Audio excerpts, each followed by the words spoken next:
News at 11 with Carlene Wild and Charlie Shortino. Welcome back, everyone. So what was your last goal or a New Year's resolution, and are you on target?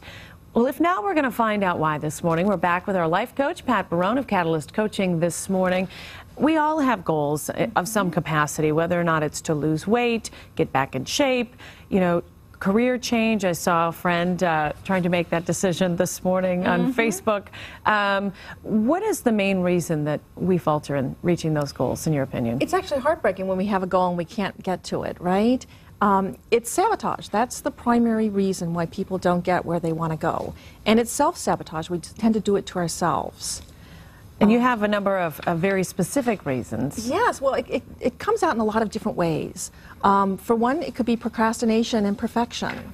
Now, most people don't realize that procrastination always is a type of perfectionism. Really? Because, we put it off because we're not doing it well, or we can't do it well enough, we won't do it at all. We tend to put things off if we think that we can't tackle all of them or do them really well. Interesting. I actually heard someone talk about that recently, or mention that that was the reason they hadn't gotten a project done. Excuses.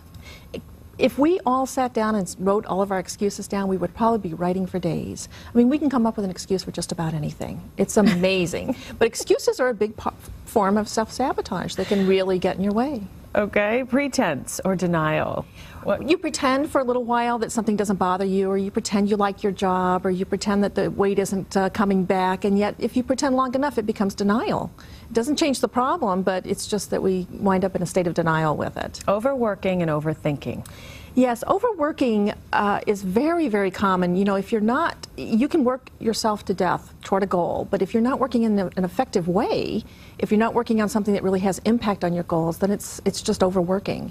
And overthinking, we tend to live from our neck up. We tend to think that we can big brain our way through just about any problem. And it always doesn't work that way. Overthinking just creates more overthinking. So you have a seminar coming up, and this is one of the reasons we're touching on this topic. It's called Train the Brain. Talk about what you hope people would get out of this. Right. One of the reasons that I came up with this seminar is that not everybody can have a life coach for several months to really get in and make some of these changes, but you can actually do it in a weekend.